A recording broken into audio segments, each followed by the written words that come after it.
السلام عليكم ورحمة الله وبركاته. الحمد لله رب العالمين والصلاة والسلام على سيد الأنبياء والمرسلين وعلى آله وصحبه أجمعين ومن تبعهم بإحسان إلى يوم الدين. أما بعد. أعوذ بالله من الشيطان الرجيم. بسم الله الرحمن الرحيم. وأن المساجد لله فلا تدعوا مع الله أحدا. وعن أبي هريرة رضي الله عنه قال قال رسول الله صلى الله عليه وسلم وما اجتمع قوم في بيت من بيوت الله يتلون كتاب الله ويتدارسونه بينهم إلا نزلت عليهم السكينة وغشيتهم الرحمة وحفتهم الملائكة وذكرهم الله في من عنده. رواه مسلم. উপস্থিত আজকের এই সদায়ে কিতাব ও সুন্নাত কনফারেন্সের সেক্রেটারি সাহেব ও জমিয়তে আহলে হাদিসের নায়েব প্রেসিডেন্ট ও আরো অনেকে যেনাদের আমি নাম নিচ্ছি না, এসব যেহেতু সংক্ষিপ্ত সময়ে আমরা যেন বিভিন্ন ওলামায়ে কেরামের মুখ থেকে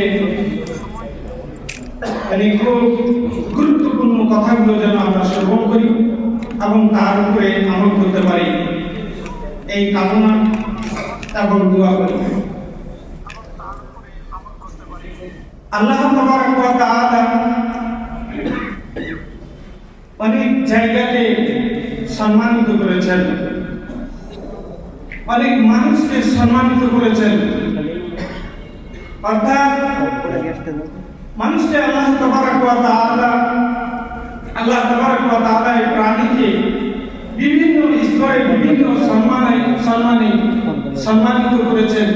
এভাবে বিভিন্ন স্থানকে আল্লাহ রাব্বুল আলামিন সম্মান দিয়েছেন। যেমন আমরা জানি যে সবথেকে ঊর্ধ্বে যে সম্মানিত জায়গা, যে মর্যাদাবান জায়গা, সেটি হচ্ছে কাবা, বাইতুল্লাহিল হারাম।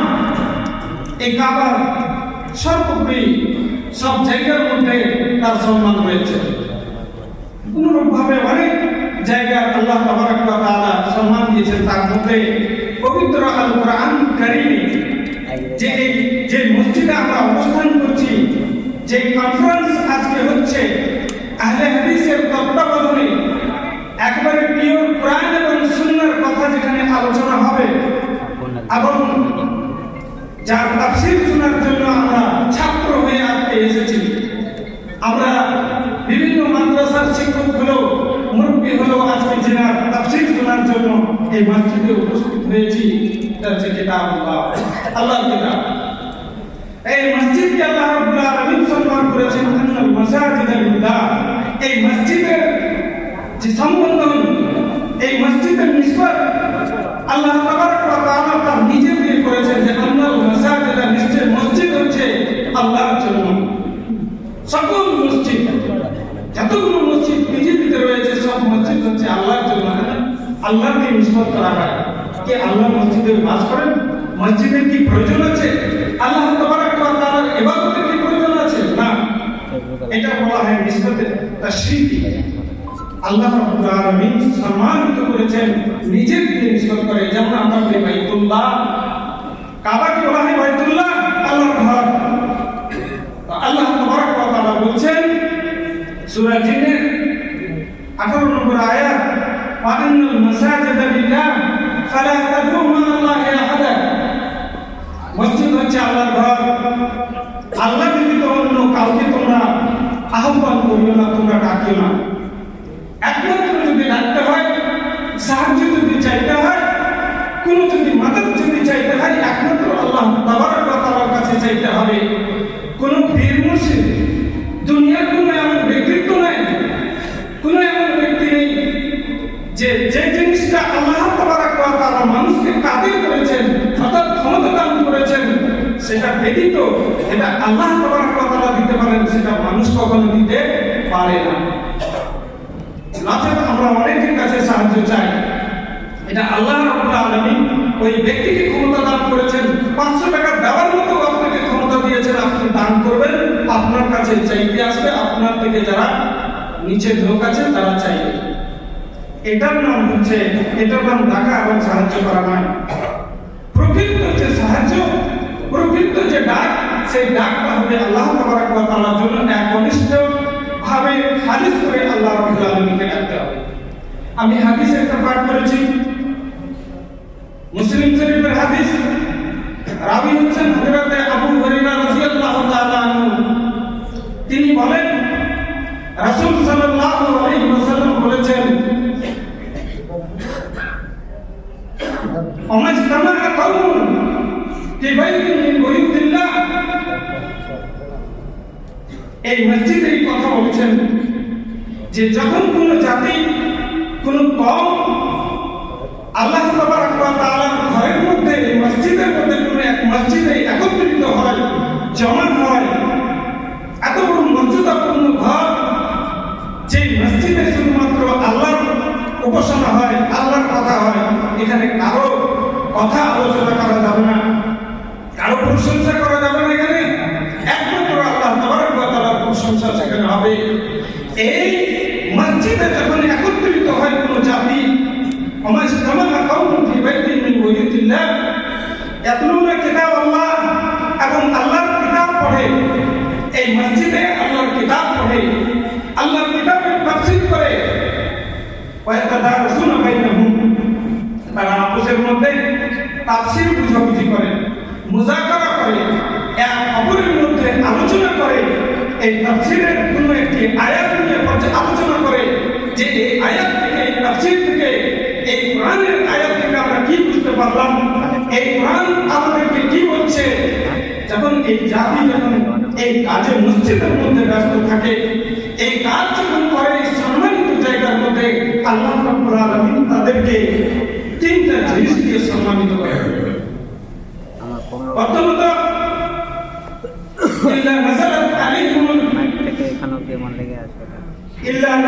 আলাইহিমুল সাকিনা, আল্লাহর পক্ষ থেকে শান্তি অবতীর্ণ হয়, প্রশান্তি আসে মনের মধ্যে, শান্তি বিরাজ করে, এটা আল্লাহর পক্ষ থেকে আসে।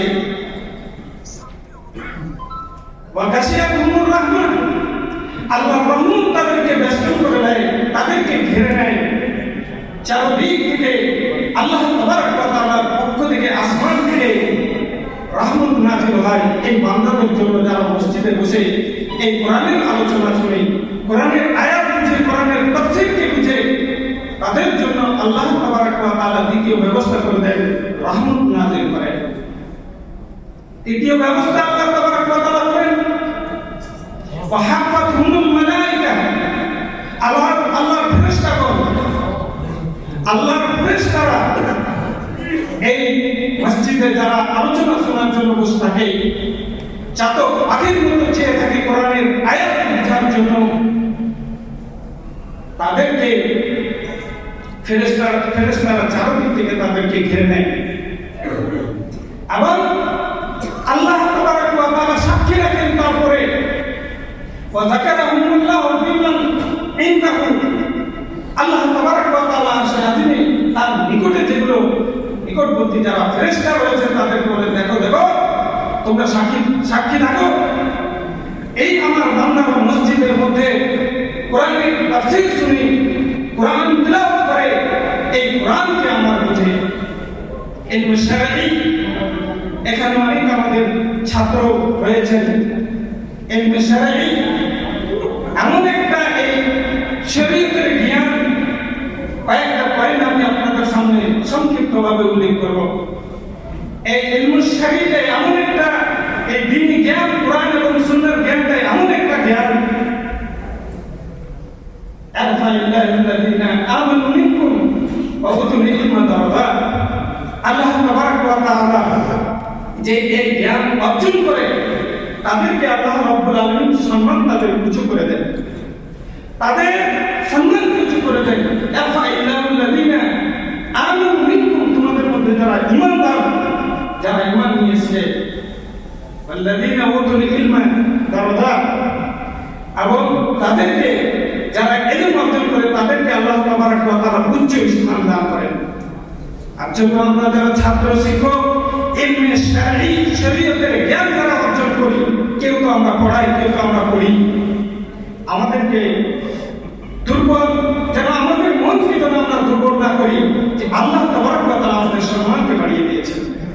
দ্বিতীয় নম্বর, আল্লাহ তাবারক ওয়া তাআলা বলেন যে যারা ঈশ্বরী জ্ঞান শরীয়তের জ্ঞান অর্জন করে, শরীয়তের জ্ঞান জানে আর যারা জানে না তারা কখনো সমান হতে পারে না। নাফি করে দিয়েছেন আল্লাহ তাবারক ওয়া তাআলা বলেন, হে রাসূল আপনি জিজ্ঞাসা করুন, কুল হাল ইয়াস্তাবিল্লাযীনা ইয়ালামুন ওয়াল্লাযীনা লা ইয়ালামুন, আপনি জিজ্ঞাসা করুন যারা এই শরীয়তের জ্ঞান অর্জন করেছে এবং যারা এই শরীয়তের জ্ঞান অর্জন করে তারা সমান হতে পারে? টাকা পয়সা দিয়ে, বাড়ি গাড়ি দিয়ে অনেক উঁচু হতে পারে, কিন্তু যার মধ্যে শরীয়তের জ্ঞান আছে তার সমকক্ষ কখনো সে হতে পারে না। নম্বর 3, এই শরীয়তের জ্ঞান আপনাকে আল্লাহর ভয় নিয়ে আসবে, আপনার অন্তরে ভয়কে বসিয়ে দেবে। তার দলিল আল্লাহ তাবারক ওয়া তাআলা বলেন, ইন্নামা ইয়াখশাল্লাহ মিন ইবাদিহিল উলামা, নিশ্চয় আলিমরা আল্লাহ তাবারক ওয়া তাআলাকে বেশি ভয় করে। আর এই ভয় করাটা কিসের জন্য আছে? ইলম অর্জন করার জন্য আছে। এই ইলমে শারঈ যদি থাকে তার মধ্যে ভয় আসবে। ইলমে শারঈ যদি অর্জন করেন, শরীয়তের জ্ঞান যদি অর্জন করেন, তাহলে আপনি রাসূল সাল্লাল্লাহু আলাইহি ওয়াসাল্লামের মিরাস পাচ্ছেন। আপনি উত্তরসূরি, রাসূল সাল্লাল্লাহু আলাইহি ওয়াসাল্লামের উত্তরসূরি। আল্লাহ রাসূল সাল্লাল্লাহু আলাইহি ওয়াসাল্লাম বলেন, আল উলামা ওয়ারাসাতুল আম্বিয়া, আলিমরা হচ্ছে আম্বিয়াদের ওয়ারিস। আম্বিয়াদের ওয়ারিস। আর আম্বিয়া কখনো ধন এবং সম্পদ, দিনার ও দিরহামের তারা উত্তরসূরি বানান না, তারা ইলমের অনুসারী বানান। আর যারা ইলম অর্জন করলো তারা যেন অনেক কিছু অর্জন করে দিল। নাম্বার 5, যে এই শারঈ জ্ঞান যার মধ্যে আছে, শারঈ জ্ঞান যারা অর্জন করবে তাকে এই শারঈ জ্ঞান তাকে জান্নাত পর্যন্ত প্রবেশ করিয়ে দেবে, জান্নাতে নিয়ে চলে যাবে। হাদিস দেখুন, আবু হুরায়রা রাদিয়াল্লাহু তাআলা আনহু হাদিস, মান সালাকা তারিকান ইয়ালতামিসু ফীহি ইলমান সাহালাল্লাহু লাহু তারিকান ইলাল জান্নাহ। তাহলে এই শরীয়তের জ্ঞান যে পথ অবলম্বন করলো, যে শরীয়তের জ্ঞানকে অর্জন করার জন্য সে প্রচেষ্টা করলো, সেই তাকে কোথায়? জান্নাতে পর্যন্ত নিয়ে চলে যাবে, জান্নাতে নিয়ে চলে যাবে। এছাড়া অনেক এই ইলমে শারঈ অনেক গুরুত্ব রয়েছে, অনেক ফজিলত রয়েছে, অনেকগুলো বিশ্লেষণ রয়েছে। আমি সেদিকে যাচ্ছি না, সংক্ষিপ্ত সময় যেটা আমাকে 20 মিনিট দেওয়া হয়েছিল, এই 20 মিনিট এখানে সময় শেষ হতে চলেছে।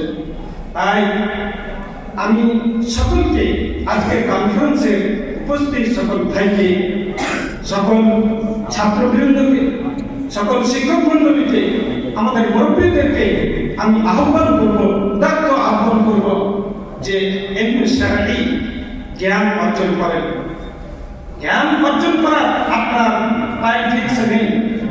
আমি দেখতাম আজকে আমরা অনেকেই কিছু শিক্ষা অর্জন করে আমরা আর বড় শিক্ষকের কাছে বসতে চাই না, তাদের কাছে আমরা আর শিক্ষা অর্জন করতে পারি না।